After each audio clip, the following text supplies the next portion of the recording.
Hello and welcome to the chemistry class once again. आज हम पढ़ते हैं डाईहाइड्रिक अल्कोहल्स के कुछ और रिएक्शंस।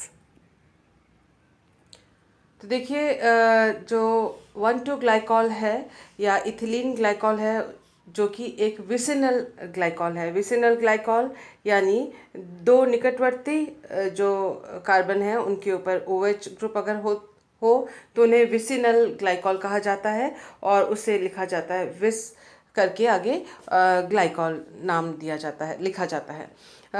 जो डाईहाइड्रिक अल्कोहल के जो रिएक्शंस होते हैं वो मोनोहाइड्रिक अल्कोहल की तरह ही होते हैं। मोनोहाइड्रिक अल्कोहल यानी ऐसा अल्कोहल जिसमें सिर्फ एक OH ग्रुप हो तो उसे मोनोहाइड्रिक अल्कोहल कहते हैं। तो मोनोहाइड्रिक अल्कोहल की तरह ही डाईहाइड्रिक अल्कोहल के रिएक्शंस होते हैं, लेकिन यहाँ पर रिएक्शंस दो बार होते हैं।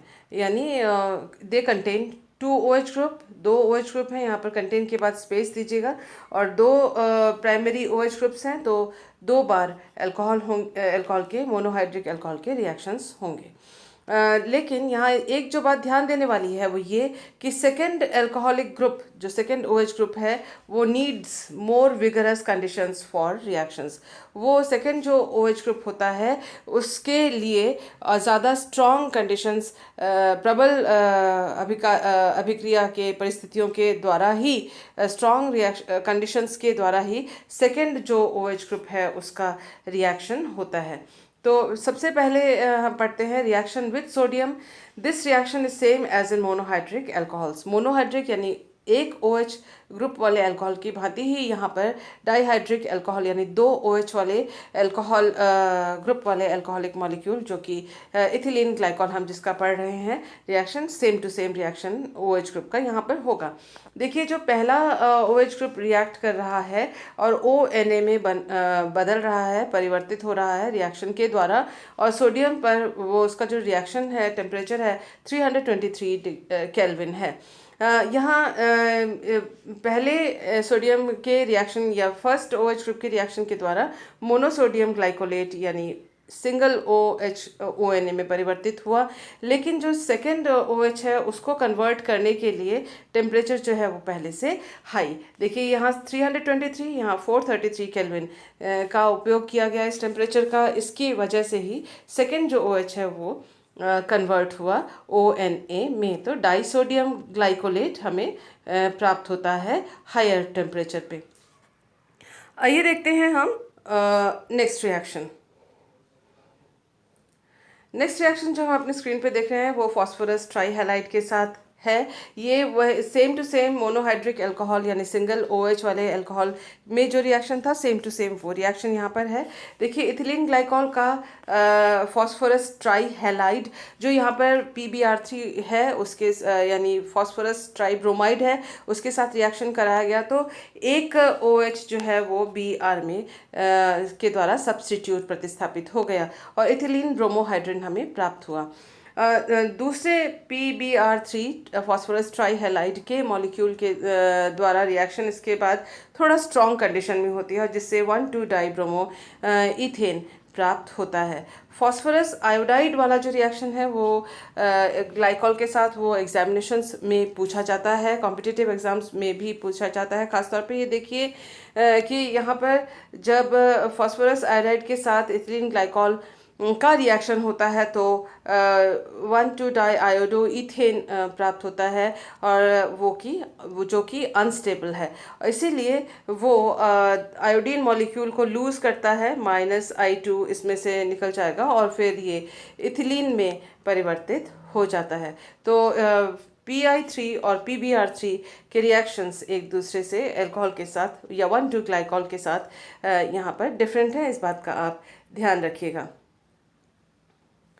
नेक्स्ट रिएक्शन जो आपके स्क्रीन पे है वो है reaction of ethylene glycol with phosphorus पेंटाहैलाइड।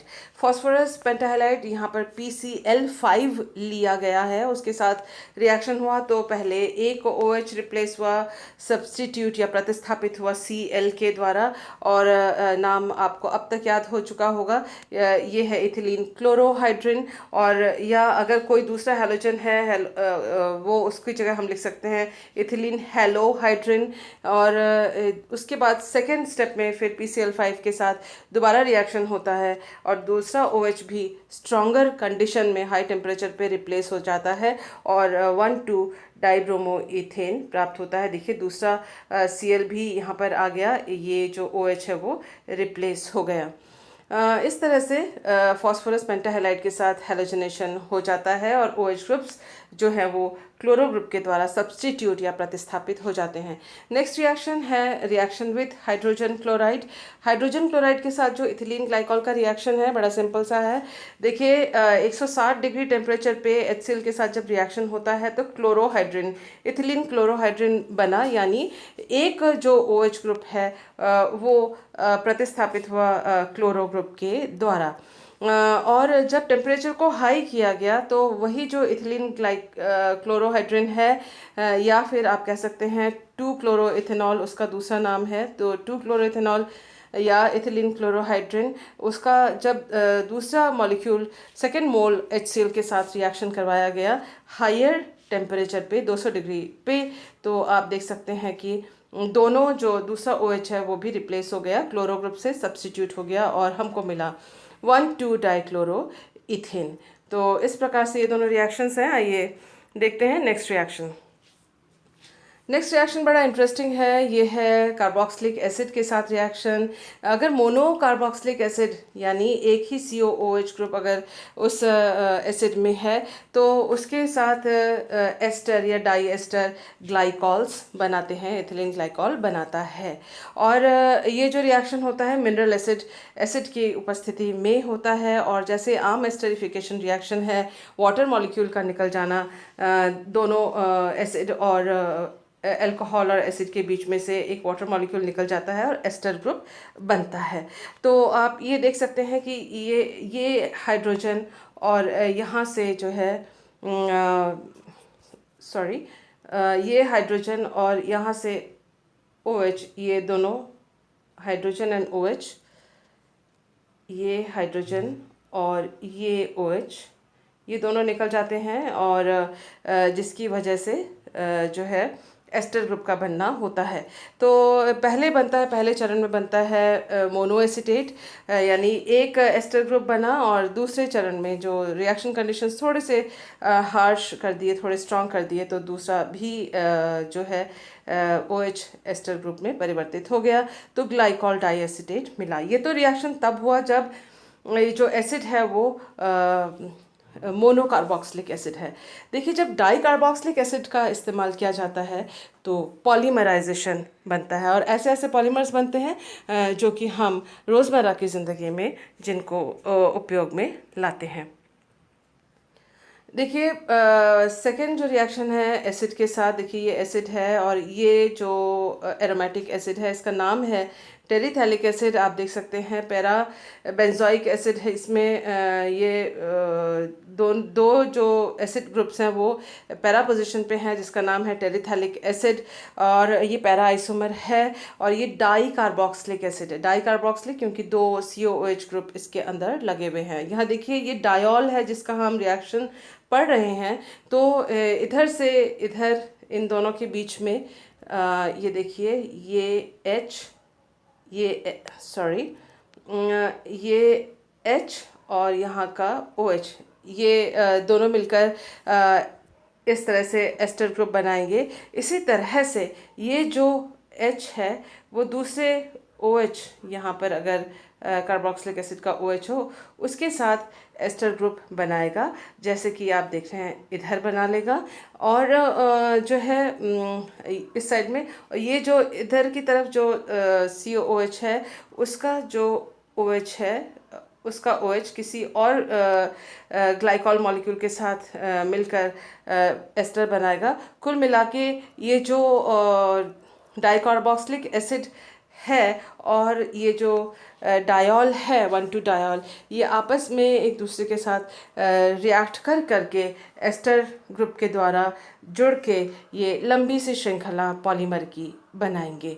तो आप देखें कि इसका ये जो रिएक्शन एरर है उससे यहाँ तक पहुँचेंगे और ये देखिए N इसके मॉलिक्यूल, N नंबर इसके मॉलिक्यूल, तो ये ब्रैकेट में यहाँ पर देखिए पॉलीमर के लिए यहाँ N लिखा जाता है, यानी खूब लंबी श्रृंखला। और इस तरह से जो एस्टर ग्रुप इसके बीच में होता है, और ये हिस्सा ग्लाइकॉल से आया है, ये हिस्सा कार्बोक्सिलिक एसिड से आया है, जैसा कि यहाँ दिखाया हुआ है।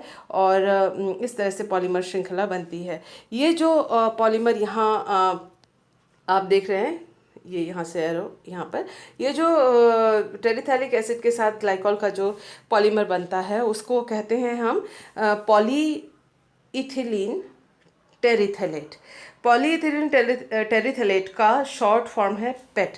तो पेट प्लास्टिक, आप देखिए ज़रा गौर कीजिएगा कि पेट प्लास्टिक का नाम काफ़ी आता है, मीडिया में भी आता है, पॉल्यूशन के टाइम पे भी आता है, या फिर आप पेट बॉटल चाहिए, इस तरह से भी आप जो कंपाउंड्स हैं वो बिकते हैं, सॉरी जो सामान है, बॉटल्स है, वो तरह तरह के प्रोडक्ट्स वो बिकते हैं मार्केट में। और ये जो पॉलीमर है वो वाइडली यूज्ड, बहुत ज़्यादा व्यापक रूप से, वाइडली यूज्ड यानी व्यापक रूप से यूज़ किया जाने वाला पॉलीमर है।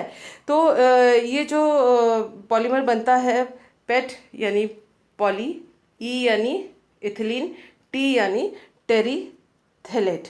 तो पॉली इथिलीन टेरिथैलेट, पेट बॉटल, पेट का सामान जो है काफ़ी कॉमन है। ये देखिए, ये पॉलीइथिलीन, सॉरी,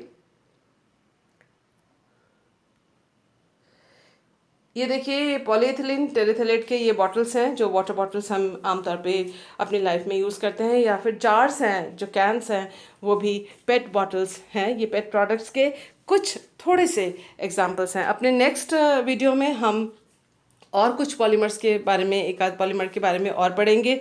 मुझे उम्मीद है कि आज का जो स्लाइड है, आज का जो वीडियो है, आपको इसका स्टडी मटेरियल समझ में आया होगा। एंड फिर भी अगर कोई प्रॉब्लम हो तो आप मुझे पर्सनली कांटेक्ट कर सकते हैं व्हाट्सएप ग्रुप के द्वारा, व्हाट्सएप मैसेज के द्वारा। And thank you for being with me.